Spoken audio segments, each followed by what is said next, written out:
उज्जैन में कुंभ मेला समाप्त हो चुका था। भीड़ भगदड़ के अलावा कोई घटना नहीं घटित हुई थी।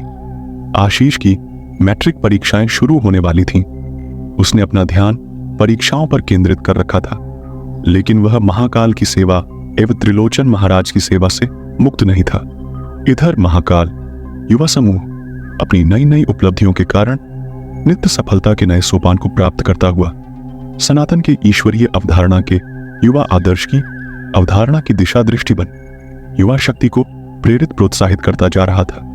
तो महादेव परिवार भारतीय परिवारों को सन्मत संयम संकल्प के मौलिक जीवन मूल्य का संवर्धन संरक्षण करते हुए समाज को अनेकों भ्रम भय के दलदल से निकलने एवं शुद्ध सात्विक जीवन के सत्य का नेतृत्व करते हुए भारतीय समाज को भारतीयता के मूल सिद्धांत पर चलने आचरण करने के लिए प्रभावी प्रयास कर रहे थे। सामाजिक सार्थक परिवर्तन की तरफ बढ़ते हुए राष्ट्र के निर्माण में सक्रिय प्रभावी भूमिका का निर्वहन कर रहे थे। लोगों में महाकाल की महिमा आस्था का प्रवाह दृढ़ होता जा रहा था। लोगों में जुमला प्रचलित हो गया था, धर्म ही समाज, राष्ट्र एवं समय काल की धुरी है जिसे और शक्तिशाली बनाते हैं। देव जोशी, त्रिलोचन, महाराज सतानंद जैसे लोग इन सब के केंद्र में रहते हैं। महाकाल के प्रतिनिधि के रूप में बाल गोपाल जैसे लोग जो ईश्वरीय सत्यता को प्रामाणिकता प्रदान करते हुए युग की चेतना को जागृत चैतन्य रखने में महत्वपूर्ण भूमिका का निर्वहन करते रहते हैं। परीक्षा का समय नजदीक आ गया। बाल गोपाल ने परीक्षा दिया। पूरे मनोयोग से परीक्षा की तैयारी भी बहुत गंभीरता से कर रखी थी। बाल गोपाल के मैट्रिक की परीक्षा परिणाम आया। वह मैट्रिक प्रथम श्रेणी से पास हुआ। 4 विषयों उसके नंबर 80% से अधिक थे। आशीष को लगा कि महाकाल में उसका कार्य पूर्ण हुआ। अब उसे अपने उद्देश्य पथ पर आगे बढ़ना चाहिए। वह तो अपने पीढ़ी परिवार के अपमान एवं दरिद्रता के हिसाब चुकाने हेतु शक्ति समझ एवं समाज बनाने के लिए घर छोड़ रहा था। ईश्वरीय इच्छा से महाकाल तक पहुंच गया। अब उसे उद्देश्य पथ पर आगे बढ़ना चाहिए। वह देव जोशी जी के पास गया और अपनी मंशा जाहिर किया। देव जोशी जी हतप्रद रह गए। उन्होंने स्वप्न में भी नहीं सोच रखा था कि बाल गोपाल कभी भी महाकाल को छोड़ देगा।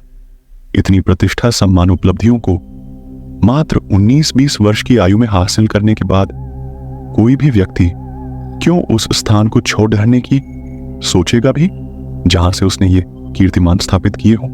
देव जोशी जी को पता था कि बाल गोपाल कोई साधारण मानव युवा नहीं है। वह जो भी कदम उठाएगा उसमें निश्चित तौर पर जन कल्याण निहित होगा। देव जोशी जी ने कहा, जैसी महाकाल की इच्छा, लेकिन हम चाहते हैं कि महादेव परिवार एवं महाकाल युवा समूह तुम्हें सम्मान के साथ विश्व कल्याणार्थ महाकाल के प्रतिनिधि प्रतिबिंब के रूप में विदा करें। कल हम महादेव परिवार एवं महाकाल युवा समूह का संयुक्त आवाहन करते हैं। तुम अपनी इच्छा वही व्यक्त करना और सर्वसम्मति से अनुमति के साथ प्रसन्नता पूर्वक अपने जीवन की अगली यात्रा का शुभारंभ करना। आशीष लौट आया और त्रिलोचन महाराज के नित्य के शिव पुराण की कथा व्यवस्था करने के बाद कथा में सबसे पीछे बैठ गया। शिव पुराण का उस दिन की कथा समाप्त हुई। तभी श्रोताओं में बैठे योगेश कश्यप उठे और उन्होंने त्रिलोचन महाराज से प्रश्न किया, महाराज, जब देवाधिदेव महादेव के आदेश कृपा एवं आशीर्वाद से ही युग सृष्टि का संचालन होता है तो फिर भय का वातावरण क्यों पैदा होता है?